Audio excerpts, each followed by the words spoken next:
پھر بھی ہر سال حج کے موسم میں نبی صلی اللہ علیہ وسلم قبیلوں کے خیموں کے درمیان اکیلے گرد آلود اور صبر کے ساتھ چلتے اور کہتے، اے لوگو، لا الہ الا اللہ کہو اور تم کامیاب ہو جاؤ گے۔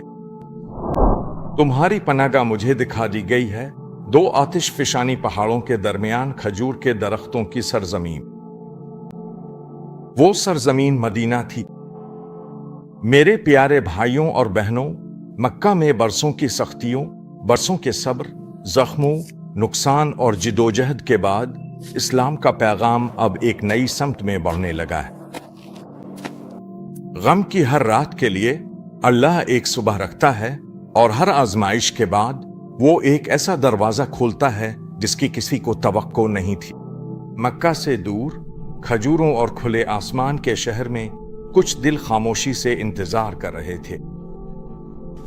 وہ دل جو غرور سے پاک تھے، وہ دل جنہوں نے سچائی کو سنتے ہی پہچان لیا،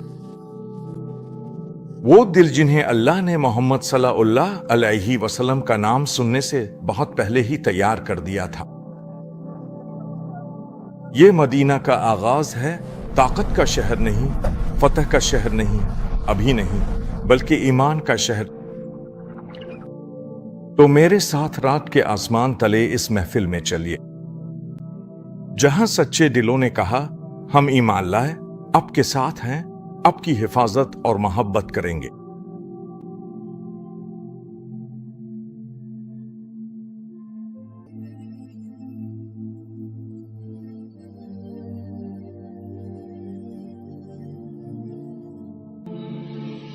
مکہ میں سال مزید تاریک ہوتے گئے۔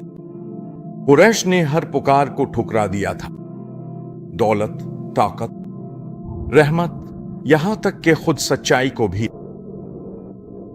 پھر بھی ہر سال حج کے موسم میں نبی صلی اللہ علیہ وسلم قبیلوں کے خیموں کے درمیان اکیلے گرد آلود اور صبر کے ساتھ چلتے اور کہتے، اے لوگو، لا الہ الا اللہ کہو اور تم کامیاب ہو جاؤ گے۔ وہ ہر وفد کے سامنے کھڑے ہوتے، بنو عامر، بنو حنیفہ، بنو کلب، بنو عبداللہ، انہیں اللہ کی طرف بلاتے، اپنا پیغام پہنچانے کے لیے صرف تحفظ مانگتے۔ کچھ نے مذاق اڑایا، کچھ نے منہ موڑ لیا، اور کچھ نے کہا، اگر ہم نے آپ کا ساتھ دیا تو کیا آپ کے بعد حکومت ہماری ہوگی؟ انہوں نے جواب دیا، معاملہ اللہ کے ہاتھ میں ہے، وہ جسے چاہتا ہے عطا کرتا ہے۔ چنانچہ انہوں نے انکار کر دیا، اور رسول اللہ صلی اللہ علیہ وسلم بوجھل دل مگر ثابت قدمی کے ساتھ آگے بڑھ گئے۔ پھر ایک سال مینا میں ان کی ملاقات یثرب کے 6 آدمیوں سے ہوئی، کھجور کے درختوں اور بکھرے ہوئے قبیلوں کا شہر۔ ان کا تعلق الخزرج سے تھا۔ انہوں نے ان سے خدا واحد، اپنے سے پہلے کے انبیاء اور قیامت کے آنے کے بارے میں بات کی۔ وہ خاموشی سے سنتے رہے، اور انہوں نے اپنے شہر کے یہودیوں کو یہ کہتے ہوئے سنا تھا کہ ایک نبی آنے والا ہے، ہم اس کی پیروی کریں گے اور تمہیں شکست دیں گے، جیسے عاد اور ارم تباہ ہوئے تھے۔ اس کی بات سن کر وہ کانپ اٹھے۔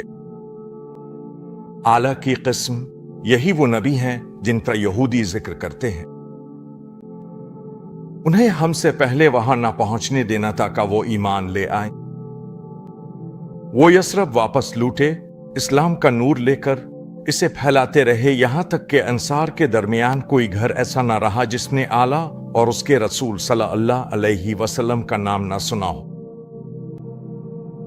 اگلے سال یثرب کے 12 آدمی رات کے وقت خفیہ طور پر وادی عقبہ میں آئے اور انہوں نے ایمان کی بیعت کی۔ عبادہ بن صامت رضی اللہ عنہ فرماتے ہیں کہ ہم نے رسول اعلیٰ صلی اللہ علیہ وسلم سے یہ عہد کیا کہ ہم اعلیٰ کے ساتھ کسی کو شریک نہیں کریں گے، نہ چوری کریں گے، نہ زنا کریں گے، نہ اپنی اولاد کو قتل کریں گے، نہ جھوٹ بولیں گے، اور نہ کسی نیک کام میں ان کی نافرمانی کریں گے۔ اگر ہم نے یہ سب پورا کیا تو جنت ہماری ہوگی۔